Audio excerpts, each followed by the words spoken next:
සුබ දවසක් ඔබ සියලු දෙනාටම. මම පෘථිවින්ද කුරුවිට ආරච්චි. අපි අද කතා කරන්න හදන්නේ ටිකක් වෙනස් රොබෝට් කෙනෙක් ගැන. මේ රොබෝට්ගේ නම තමයි 1.00 light tracking robot.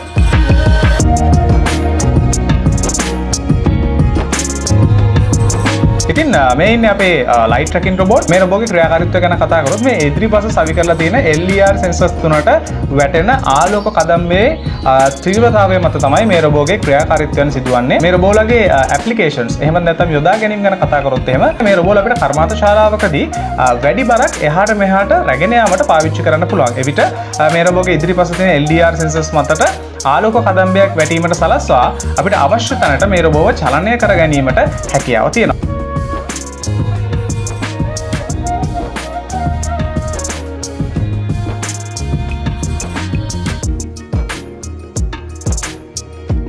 ඒ වගේම තමයි උමම් පද්ධතිවල ඒ වගේම තමයි පතල් කැණීම් කරන ස්ථානවලදී පතලෙහි ඇතුළත කැණීම් කර ලබා ගන්නා ද්‍රව්‍ය එළියට ගැනීමට මොකද පතලක් ඇතුලේ අඳුරු ස්ථානයක් විදිහට තමයි අපිට සලකන්න පුළුවන්. ඒ වගේ තැන්වලදී අපිට භාණ්ඩ ප්‍රවාහනය කර ගැනීමටත් මේ වගේ රොබෝට් කෙනෙක් අපිට යොදා ගන්න පුළුවන්. ඒ වගේ කරුණු රාශියකට මේ රොබෝල අපිට භාවිතා කිරීමට හැකියාව තියෙනවා.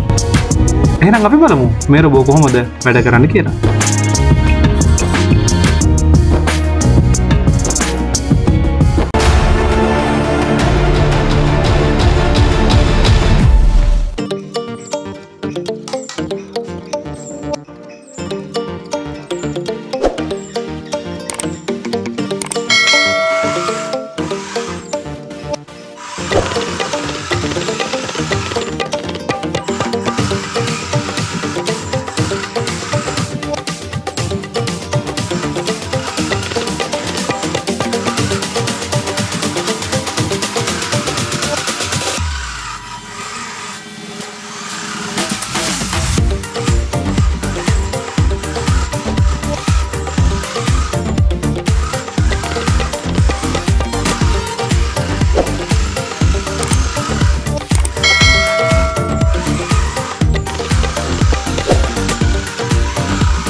ඉතින් මේ වගේ ඊටමත් වටිනා වීඩියෝකින් අපි නැවතත් හමු වෙමු. මම පෘථිවින්ද කුරුවිට ආරච්චි. ඔබගේ ශ්‍රී පෘථිවි YouTube channel එකේ.